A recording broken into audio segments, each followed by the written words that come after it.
That sequence of numbers is the only sequence of numbers in every single thing in emergence. Every single thing. Whether it's the maps, whether it's the drawings, whatever it is. Okay, so what does that mean? It means that 12444 has a special place in our theory. Does it mean there's no other mathematical sequence? I don't give a fuck. Because that 12444 is the basis of everything I've ever discovered in, 3+ decades. So do I need to look for a different one? Do I need to look for a flaw? Do I need to see that, that by twos there are 30% and there's 20% of fours or this or that? No. How does a four where does it come from? Erik, it comes from the idea that except for ones, all the people who move into the second year of life become twos. That's 3/4 of the people. How many of the people who were you first remain you first and you second? Half. It's just a dividing 1, 2, 4, 4, 4. That's where the number thing comes from. Now, how are you going to see this play out statistically? I'm going to say no. I'm going to say no. How can you statistically predict anything that's a natural pattern? It doesn't apply. I get why you would want to know, Yeah, I would. but the question Tom asked is already a question about statistics. So an answer is coming from a knowledge of statistics. It's not coming from me believing that it's true. I mean, yeah. And that's an important distinction, Erik. I am not claiming to know statistics. I'm simply answering to have the conversation that Tom wanted to ask. But I understand in theory, 1 becomes 2, 2 becomes 4. And that sequence of 1, 2, 4 are the 4 character types. One thing, me state, right, gets divided into its opposite, you state. Now you have 2 things. And those 2 things can get then divided so it's the permutation of 2 things taken 2 at a time. It's 4. It's just a mathematical thing. It's a permutation. Is that theoretical? Yes. How well does that play out in the real world? I don't care. Because I'm not doing statistics with that. The question Oh, it's itself impossible. is asking me to do a thing that I can see the use of in a huge number of people, say 10,000 people, but does it change my life? Does it help a person to become more loving toward another person? No. What does knowing that do for anybody? Nothing for me. Nothing for me. Yeah, It does nothing.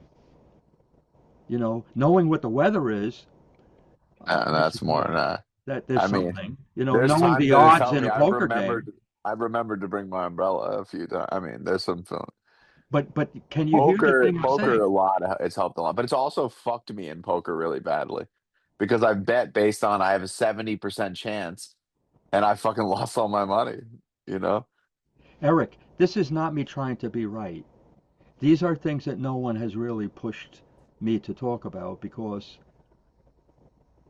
you're trying to think very deeply about, is the foundation of this thing that you've invested your life in actually worth anything?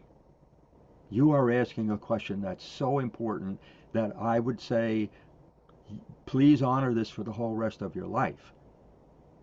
And realize you'll have many conversations where you're on my side of the thing and somebody else is on your side, which will only add to what you know. You are adding to what I know, Erik. You asking the question is helping me to refine how I speak about this. I don't think I have ever said, well, Tom asked me about statistics, therefore that's how I answered.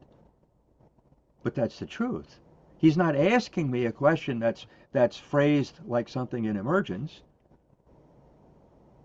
And then Yeah. you add something, which is that unlike any normal diagnostic system, say, every single conclusion is not a conclusion. We have no conclusions in emergence. We have provisional outcomes. Provisional. Provided we only claim that we know this thing based on what we've observed, this is what we know. But the provisional nature of a character type never ends, Eric. Never ends. And Yeah. Sam and I had a discussion about Lexi's character type that it's one of my favorite discussions ever because I said a whole bunch of things about what was known. Like Sam was talking about like emails that she sent like on a Saturday night and she asked for something and the way that she phrased it, I said, wait, she's apologizing. Okay. But in the You didn't end, know about socialization then. But in the end, Sam was right, but not based on what was known at that time. It turned out that Sam was right, that she is a three. But But even based that, on it right is and temporary. that's right, Sam. And this That's is why we can't. only That's why you can't do the study because it's provisional like based on what we have observed so far, which is limited, I but could think based of on like a that, million reasons. I mean, first of all, the first reason you can't study character type is every person would have to in the study would have to see through their socialization. that's Literally, correct. and have That's to be correct. able to report the That's difference correct. between their urges and their socialization, That's which correct. socialization is basically programs you to be you first, for instance. Right. It would just be just and then even if you tried to teach every person their socials, I mean, it's just It's impossible. infinite. So It's just a Sam, fucking nightmare. this is something that came up this past week for me about socialization, which I don't know what to do with yet. So please hear that. Um, how do I talk about this?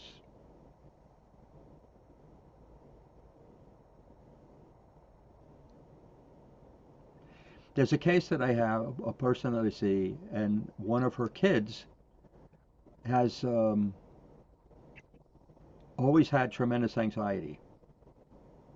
Smart kid, probably above average IQ. He's a three, body first. Okay. Currently, he's I think about 19 or 20. Okay.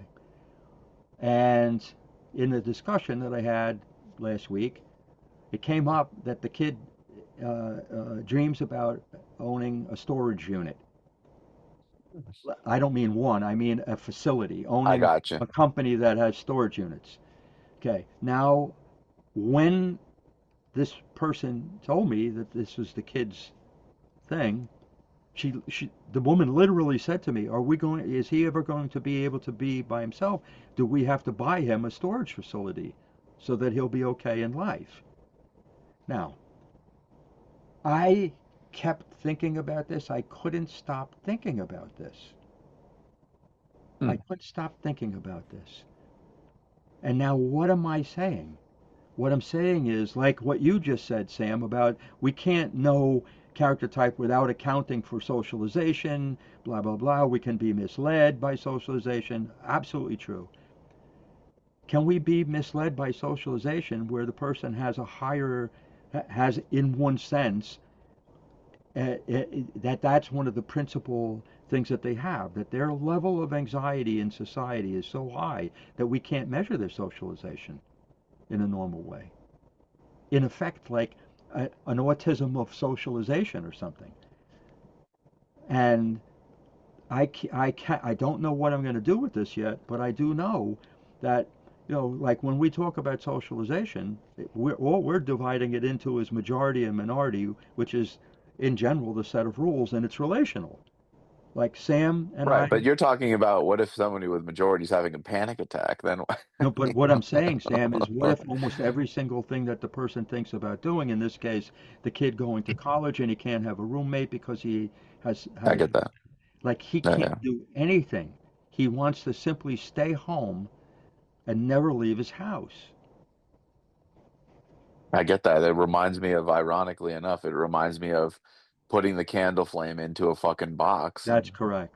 getting rid of all the eliminating all the factors. And that's brilliant, Sam. Think about what you're saying. Think about how many treatments that we use in therapy that are literally putting the person in a box, and if you're in the box, you won't suffer.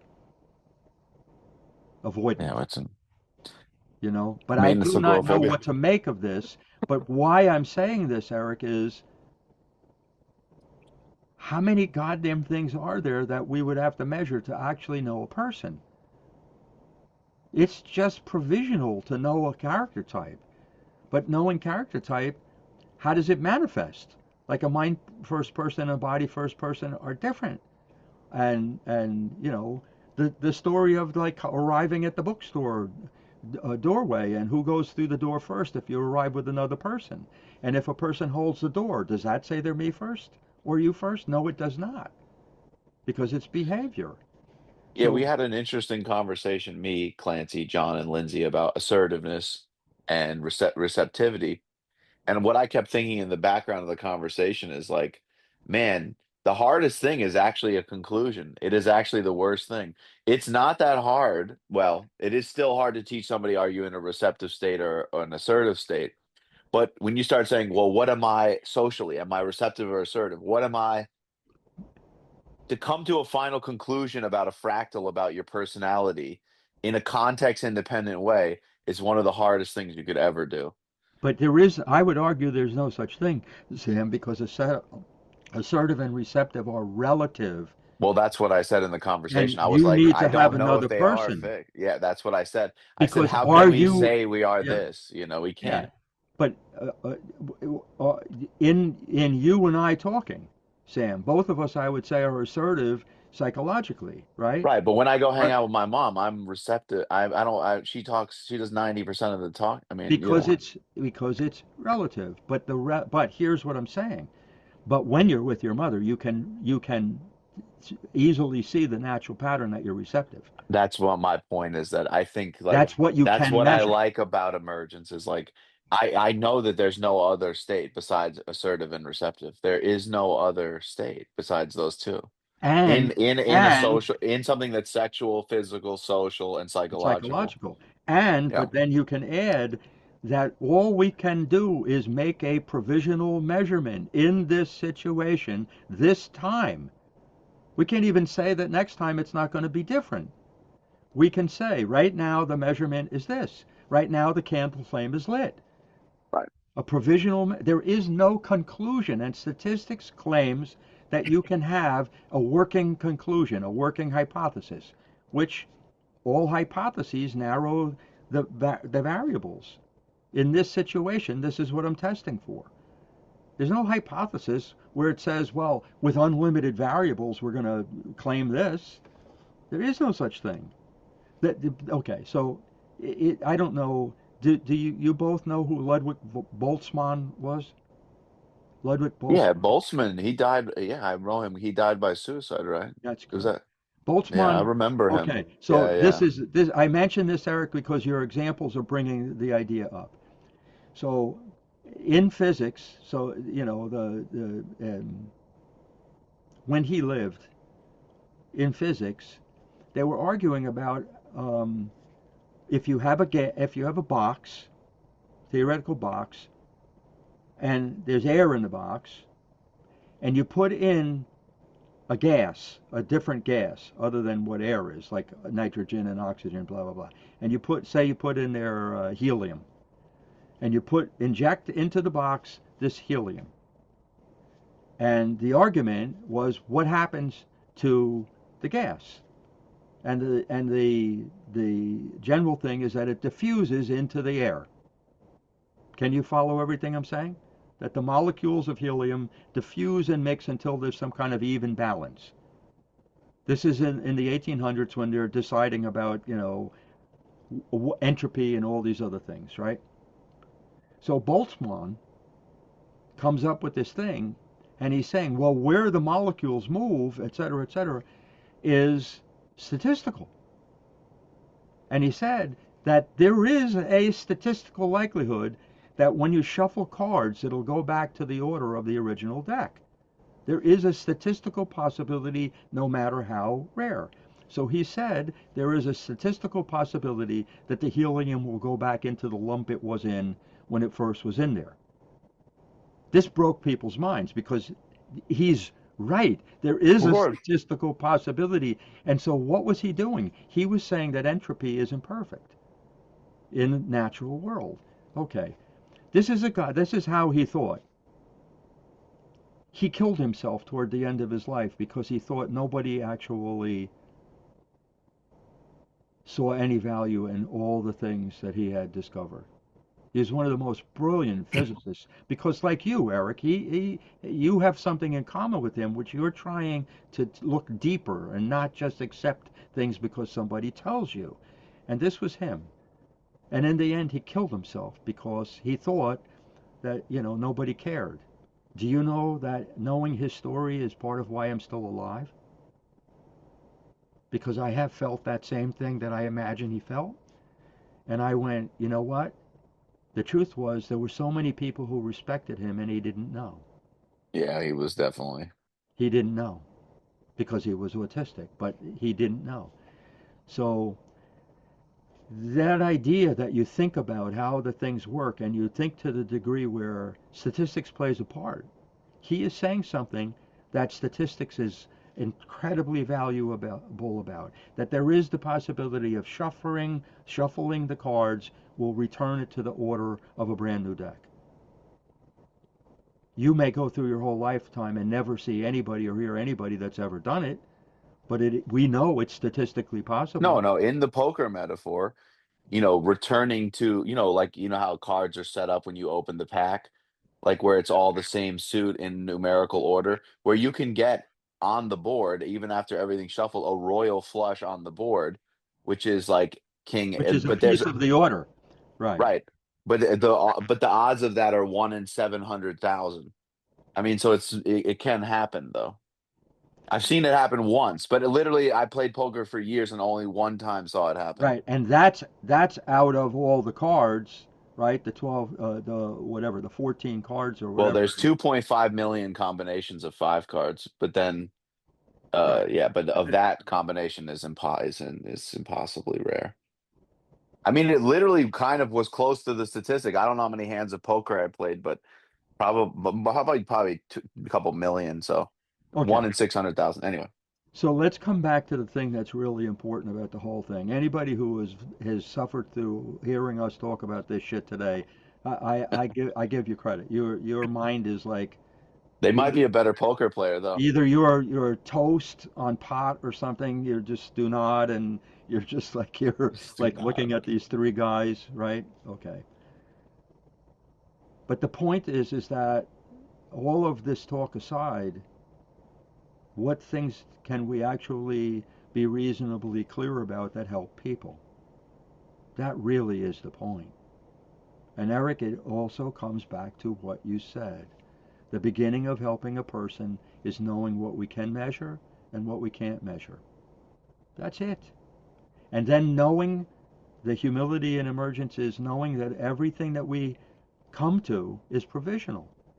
It simply must be in relationship to someone else, and it's the current measurement, and up to now, this is what we have observed. We can't know beyond that.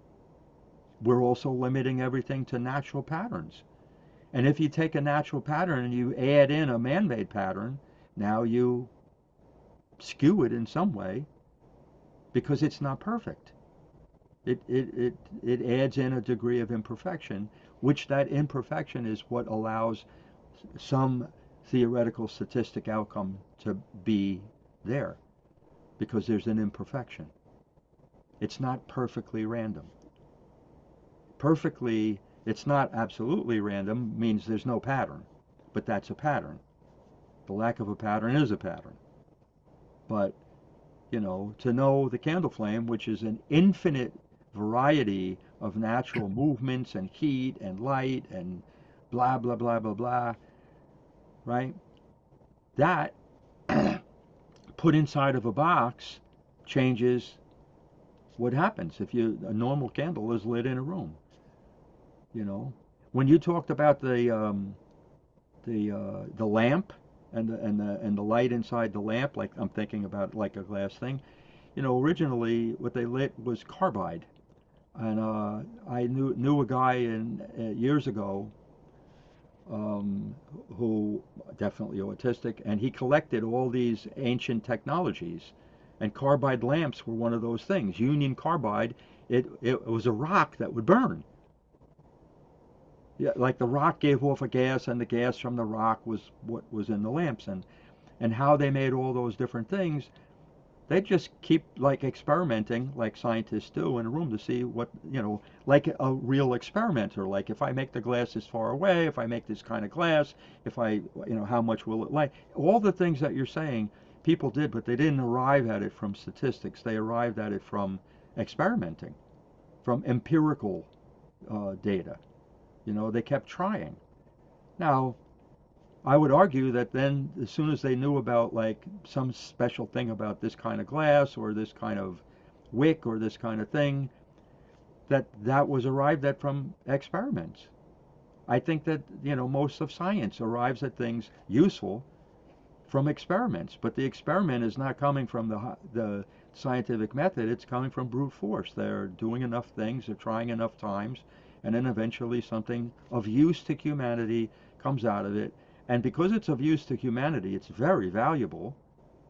So it's not like there's no value in the conventional scientific method. There's a great value. But then when you try and apply that to people, it falls apart badly because we are not things that we can't put our lives in a box. We can't even have this conversation in a box. Like what human being, what Cray computer, supercomputer, what thing could predict the next sentence that's going to come out of your mouth, Erik? No one. No, You know? I don't personally really like statistics. Like, I mean, there are parts that interest me just about the idea that, you know, like if you just drop something over and over again, right, from a tree, that it would like eventually hover around a certain area, right? If you just kept going like this, dropping something out of a tree, that mathematically you could sort of predict where the thing would land.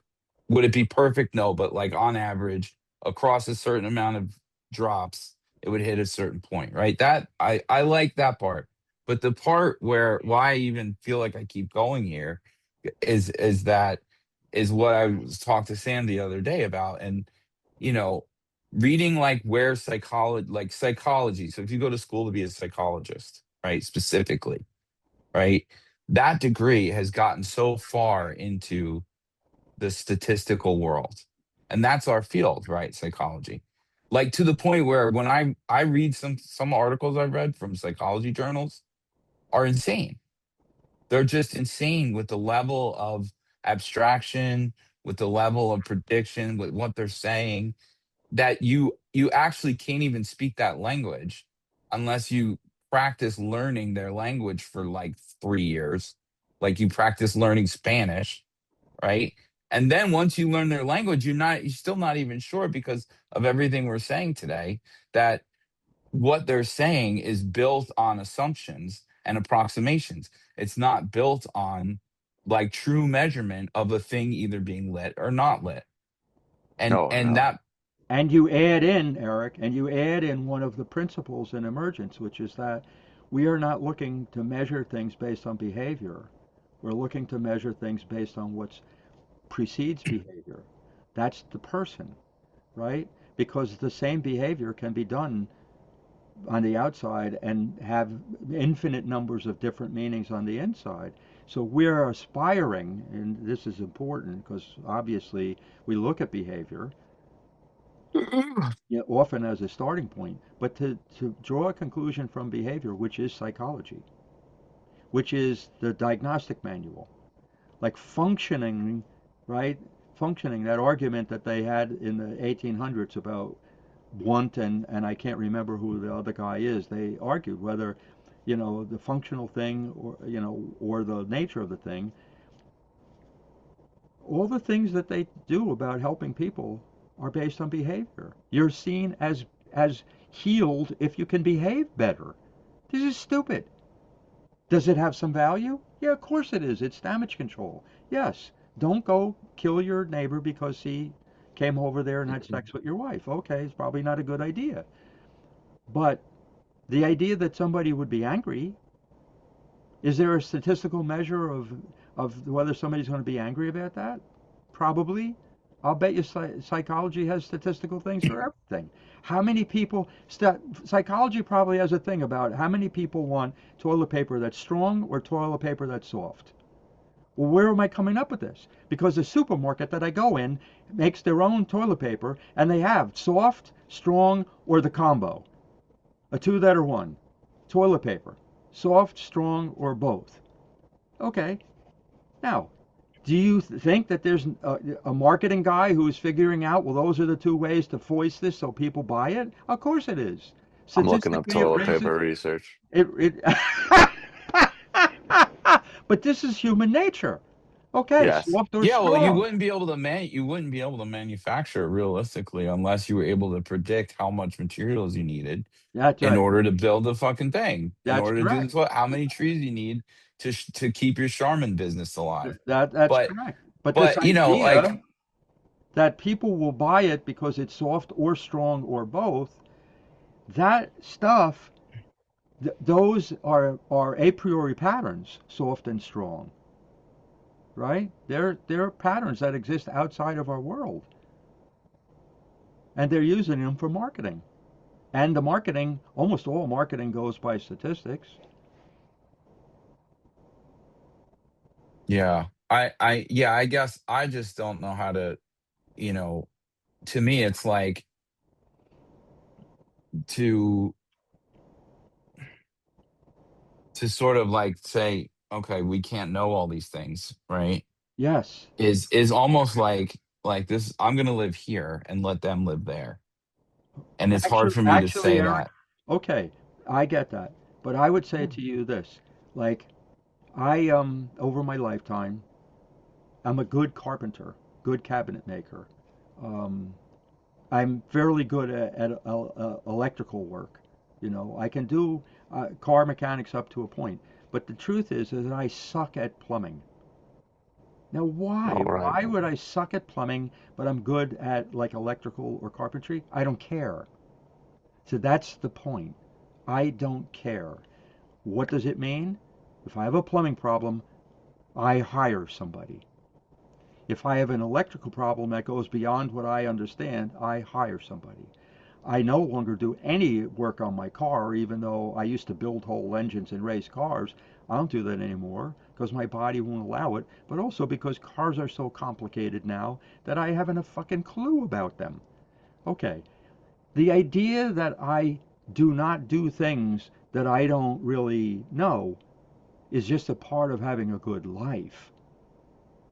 And the things that I do are more because I love those things, but do I love them because I have some natural affinity to them? I have some natural talent. Like Sam plays chess.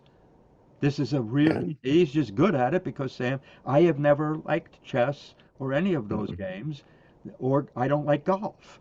I've tried them. I tried chess, I tried golf. I don't have, they don't touch me. People touch me. And so I limit my things to people. But then limiting it to what? Well, limiting it to how people get along and what factors influence how people get along in a relationship. Because that's my highest value in my life. Okay. And then cut it down even more. Do I look to see like how somebody's going to talk or predict? Do I do have a conversation in my head before I meet somebody? Like if I'm going to have a talk with you, Eric, do I think about, well, what am I going to say to you? No, because I know that that's something I can't measure. It's foolish. It's foolish. I don't write notes in my sessions because what are the notes going to do? What are they telling me? That it's going to, that's the person's going to walk in and have the same feelings they had a week before? Chances of that? Some influence there? Yeah, but same? So what I'm saying to you is I take that thing that you're doing and I pare down it all, not to me saying there's no use. I'm not saying there's no use for plumbing, but I don't do it. And so in Emergence, I am saying here are the things that I'm interested in that I actually have a reasonable chance of being able to use to make a life better. That's it. That's all I do. And it means ruling out a whole bunch of things which I might be able to measure, but I'm not spending the little life I have left trying to figure out how. The things that I have are so complicated because they're fractal that, Mm. look, Erik, every month I have more shit to talk about. But it isn't because I am expanding my view of what I'm looking at. I'm still looking at the same thing. How do two people interact? That's the whole thing. How do they interact? How do they affect each other? That's it. And that's it. Could be 1,000 lifetimes of knowledge, which I know. All I'm going to know as I die is what I know up to that point. It's going to be provisional. I'm sure after I'm gone, you guys are going to find out discoveries that I'll never have dreamed of. You know, maybe, Erik, you will find a way to make this accessible to a person who's willing to put in the work. I would love that. I would love it if both of you in some way came and were able to do that. And there is value in what the two of you have said to me in prior things about, well, look, you know, maybe the thing is just like the boiled down version, but maybe it gets somebody's interest. But I wish that there was some kind of a way where you could get that interest with fractals, and then that very much satisfy me because I see the good in what you're advocating for. I see it, but to see it literally, what we'll do on this coming Saturday, that email that I sent out is literally the idea that I fucked up when I've had all these conversations with you, Erik, because I did not rule out what I can't measure, which is words, pictures I can measure, words not so much. And I've been trying to have this conversation with you instead of offering a picture. I'm talking, and the 10,000 words just make it more complicated and less Mm. understandable, and whatever. It's a trap. Like Tom saying, what percent of people are twos? He's asking for Yeah. a statistic, and I didn't even realize it until this morning when you said the thing that Tom said, and I went, oh, he phrased it already in a way that's about statistics, and I just answered blindly. I didn't even realize what I was doing. I know we got to go, but I Yeah, thought of this idea the other day, and I thought it'd be interesting if Sam would be interested in doing it too. Like, if I imagined if I had to, like, if I was asked to just give a talk, like a 30-minute talk to prospective students, right, and just say like, this is what I know about emergence so far, right? Like what I understand about emergence, like super, because I love these, but every time I watch one, I think about if I could send it to somebody and what their reaction would be, yeah. right? They'd be This And one, fried. Erik, this one No, this. beyond belief. Who the hell yeah, could watch No, no, this? you need but peyote for I this. think it'd be really cool one time if we did a supervision where me and Sam just were like, I'm just going to talk about whatever I want to talk about that I would feel is like the first step, the entry level, the bottom floor, Yeah. right, of the house of emergence, right? And we're trying to get into the house and see what that was like. I don't know when, Erik, and you did it uh-huh. today, even though we have discussed like God knows how many weather, chess, Buddhism, like all the things we did. But you started it really well with saying what I can measure and what I can't. That is a brilliant way to begin this. And were you to ask that to people, okay, we're going to limit what we're looking at to people. We're not talking about chemistry or astronomy. We're talking about people in relationships to each other, not just people separate. What can we measure and what can't we measure? Yeah. I think that would be a brilliant beginning to talking about emergence because that's all we do look at. We're not looking at chemistry or plumbing or, whatever, philosophy. We're just Mm. Yeah, but talking to people. I just feel like a lot of times, like for me, one of the best ways I've learned throughout my last 10 years of my life is trying to teach, Oh Absolutely. yeah, like no trying to question. explain to other people. And I think a lot of times in our community, I'm not saying it's underdeveloped for any reason, but that people really wrestle with the thing to You're within correct, Eric. themselves. Eric, you're correct, 100%. And this is my struggle for all these years and why I write the books. And then realizing the thing that Sam said at the beginning, well, wait, look at one page in the first book and the drawing of facts. You could look at that for how long, how many lifetimes, and still not know it all? Like, Yeah. because it's words. And yet, if I say to you, what is depression, and I show you the four states of mind, a 5-year-old can recognize that, having learned it a single time, and know the difference between depression and mania better than any psychologist on earth. Anyway, All right. gentlemen, All right. this has been amazing.